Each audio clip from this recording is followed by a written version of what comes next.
So Hitler started, one of the things Hitler started, it's a very strange story in many ways because Hitler was obsessed with order and cleanliness. He was a very orderly person.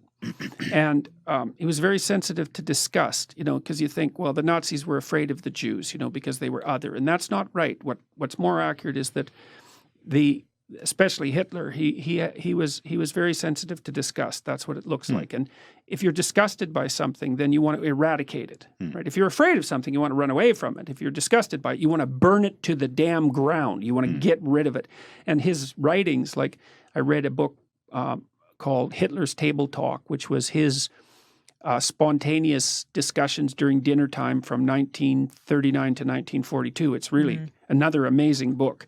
And we had been doing some work inspired a bit by Jonathan Haidt, who's done a lot of work on disgust and the relationship between trait personality. And I was reading this book at the same time, and it was just unbelievable how often Hitler referred to the people he was eradicating, you know, the Slavs and the Gypsies and the Jews and all the people he went after, as parasites and as rats and as insects and all of that. So they were kind of put into that category. So, and here's a horrifying part of that story. Like when Hitler first came to power, he put in a lot of public health initiatives, including mass tuberculosis screening, which actually turned out to be a good thing.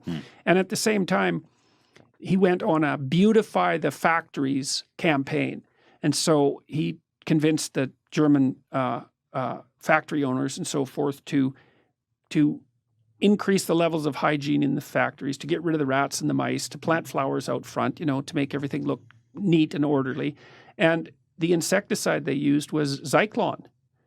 Well, Zyklon, to eradicate the rats and the insects, Zyklon, a slightly different formulation, was the gas that was used in the concentration camps. And so Hitler went from cleaning up the rats and the mice in the factories and the insects, and then he went into the mental hospitals and started cleaning up in there. And then like it just went broader and broader, again, sort of one step at a time.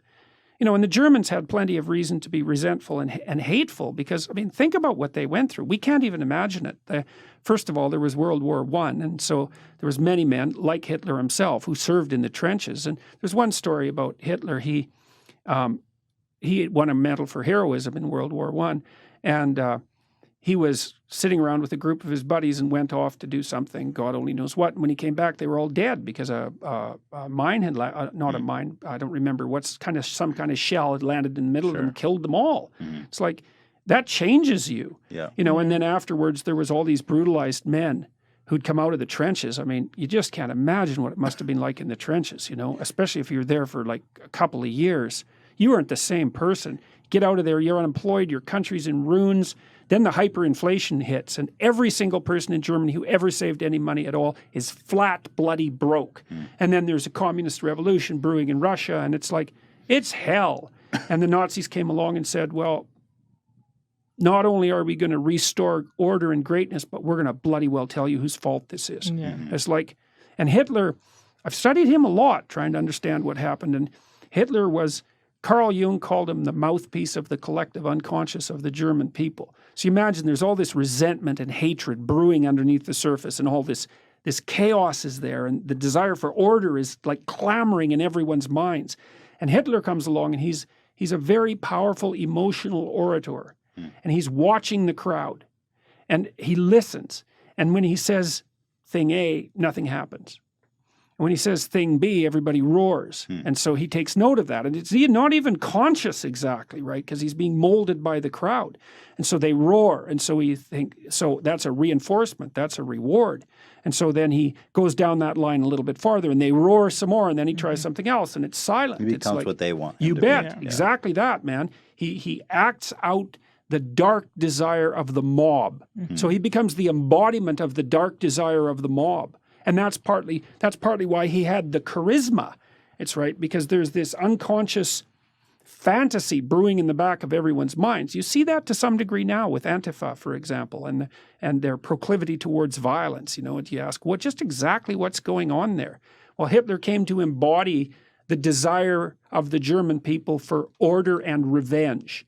And he embodied that fully. You know, and you could say, so what happened was a collaboration between him and the people. It wasn't Hitler turned everyone into Nazis. It's like, no, That's not how it worked. I'm sure there was a lot of good people still left over who got just overrun by the mania too. Well, who were disgusted by it. The other thing too is that, you know, people are not that brave.